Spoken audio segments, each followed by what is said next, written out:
ඉතින් අනුරාධපුරය මෙච්චර මේ රට හදන්න වේදමාන්තියදී ඇයි අර මිනිසුන්ට උදව් දීලා හිටන් තමන්ගේ මහන්සියෙන් ජීවත් වෙන්න බැරි? එහෙම පුළුවන් නේ නේද? ඉතින් ඒ පුළුවන්කම තියද්දී ඇයි මේ ඉල්ලන්නේ කොච්චර හරි අරක දියල්ලා මේක දියල්ලා කිය ඉල්ලන්න අවශ්‍ය නැහැ. ඉතින් තමන්ගේ මහන්සියෙන් තමන්ට ජීවත් වෙන්න පුළුවන්. ඔව් මම මේ මොහොතේ රැඳී සිටින්නේ හදාවඩුන්න ගම්මානේ. ඒ කියන්නේ අපි අද විශේෂ ආරංචියකට තමයි ආවේ හදාවඩුන්න ගම්මානට. මොකද දීර්ඝ කාලයක් තිස්සේ දශක 3-4ක ඉඳලා තරුණම කාලේ ඉඳලා පොල් කැඩීමෙන් ගස් නැගලා ගෙන්ගට ගිහිල්ලා පොල් කැඩීමෙන් ජීවන වෘත්තිය සලසා ගන්න පියෙක්. ඔහුට ලිපිනයක් නැහැ. ඔහුගේ ජීවිතේ ගත කරන්නේ මෙන්න මේ ත්‍රිදෝද රථයේ. මේකේ තමයි උයාගෙන කන්නේ නිදාගන්නේ හැම එකක්ම ගන්න. මොහු ලංකාව වටේම යනවා. මට ආරංචියක් ආවද ඔහු මේ පැත්තට එනවා කියලා.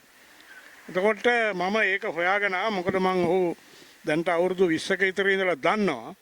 මේ ඔහුගේ වෘත්තිය අනුවම තමයි මට හම්බෙලා තියෙන්නේ. එතෙන්දී මං ආවා මේ වැස්සෙත්. මේ වැස්ස කියලා නෑ ඔහුගේ දරියක් ඉන්න විශ්වවිද්‍යාලේ යාමට දැන් ඔන්න මෙන්න කියලා තියෙන්නේ. ඒ දක්ෂ දරියක්. ඇයට ඉගැන්වීම තමයි ඔහුගේ මූලික අරමුණ. එතකොට ඔහු දවසකට ගන්න එක ආහාර වේලයි. ඒකට ඔහුගේ ජීවන රටාව. එතකොට අපි දැන් වැඩි කතන්දර ඕනේ නැහැ. අපි අහලා බලමු මොකද තත්ත්වය කියලා. ඔබතුමාගේ නම? ලියනගේ ගුණරත්න. ලියනගේ ගුණරත්න. ගුණරත්න. එතකොට දැන් කොච්චර කාලයක් වෙනවද ඔබ මේ පොල් ගෙන්ගට ගිහිල්ලා ගස් නැගලා පොල් කඩීම කරලා කොච්චර කාලයක් වෙනවද? අවුරුදු 61ක් වෙනවා. 61ක් වෙනවා. අවුරුදු 61. දැන් වයස කීයද? අවුරුදු 67යි. 67යි. එතකොට කුඩා දරුවෙක් කාලේ ඉඳලා තමයි පොල් කඩන්නේ. පහේ ඉඳලා තමයි ගත්තේ. වයස 5 ඉඳලා පොල් කඩනවා. ඔව්. එතකොට මම අහන්නේ දැන් ඔබ කෙටියෙන් කියන්න ඔබගේ කතාව කෙටියෙන්. මොකද මම කිව්වනේ හැඳින්වීමේදී මේ ත්‍රිවිධ රථේ තමයි ඉන්නේ කියලා. ඔබ කෙටියෙන් බොහොම කෙටියෙන් කියන්න වාගේ කතන්දරේ. කෙටියෙන් කියන්නේ මගේ කතන්දරේ මං චූටි කාලේ මගේ කන් දෙක කුණු වෙලා තිබුණා. පැසෝලා. ඒකෙන් මං ගෙදෙට්ට බාර ගන්න කැමති නෑ ගඳ හින්දා. කවුරුත් මට කැමති නෑ. ඉස්කෝලේ යවන්නත් බෑ. ඒක හින්දා මං ගෙන්ගෙට ගිහිල්ලා පොල් කඩලා ජීවත් වුණා ගස් කිලිවල. ඔව්. ඒ විදිහට තමයි ජීවත් වුණේ. ඔව් ඊට පස්සේ ජීවත් වෙලා අවුරුදු 14කින් හොත කරගත්තා. හොඳ කරගෙන අම්පාරේ ගිහිල්ලා 31 කොළණියෙන් ගෑනු කෙනෙක් ගත්තා තනියම. ඔව්. එයාලගෙන හිටන් එතනින් ගෑනු කෙනෙක්ත් එක්ක අවුරුදු 30ක් ජීවත් වුණා. ඔව්. එයා නොමග ගියා. ඊට පස්සේ නොමග ගිහින් ළමයි ටික දාලා ගියා. යන්න ළමයි 9 දෙනෙක් දාලා. ඔව්. ඊට පස්සේ මං තනියෙන් ළමයි 9 දෙනා බලාගත්තා. එතකොට ඒ ළමයි දැන් ලොකු ළමයිනේ ලොකු ළමයි. 8 දෙනෙක් බැඳලා ඉන්නවා. ඔව්. එක්කෙනෙක් ඉතුරු වෙලා ඉන්නවා. ඔව්. එයාට උසස් පෙළෙන කල් උගන්වලා තියෙනවා දැන්.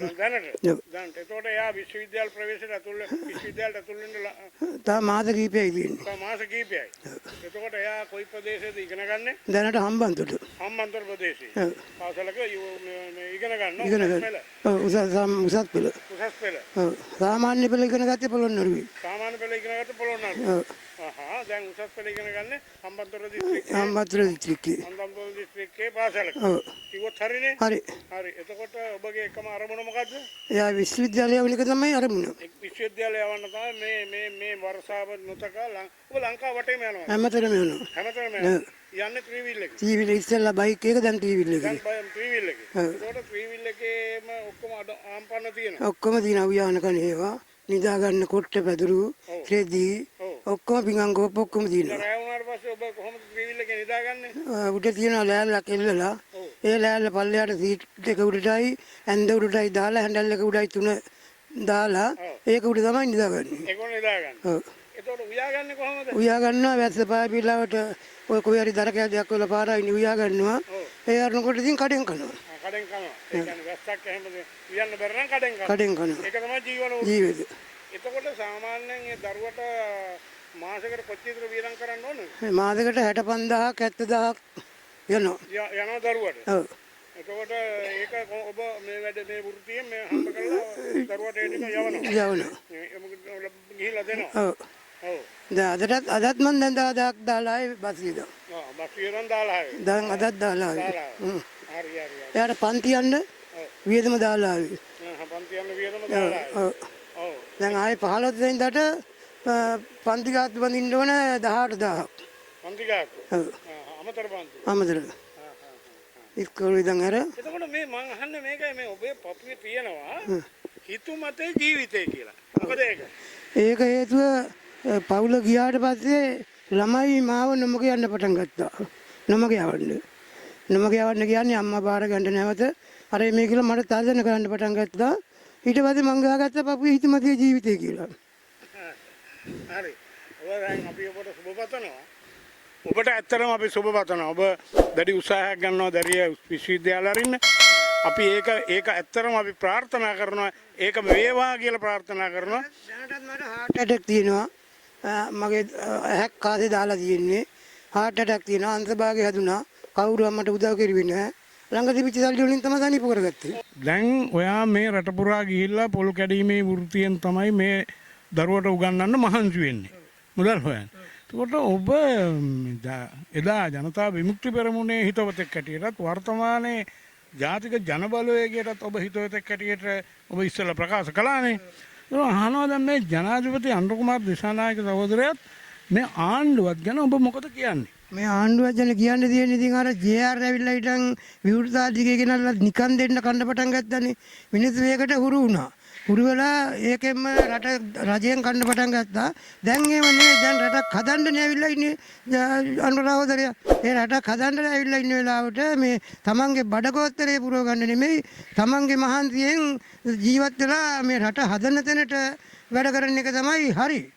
එහෙම තමයි දැන් මිනිස්සෙක්ගේ හිත තියෙන්න ඕනේ. දැන් අපි කොච්චර දුප්පත් වුණත් අපි මේ රටේ ඇවිදලා ජීවත් වෙනවා කීයක් හරි මහන්සියෙන් හොයාගෙන. ඒ වගේ අනිත් මිනිසුන්ටත් අතපය හතර තියෙනවා. මේ ගෑනු රට යවන්න නැතුව මිනිස් පිරිමින්ට පුළුවන් නේ රස්සාවක් කොල්ලා උදළු ගාලා හරි ළමයි දෙන්නෙකුට කන්න දෙන්න. දැන් අනිත් සමෝගෙම ඉන්න ළමයි දෙන්නයි. එක්ක තුන් දෙනයි.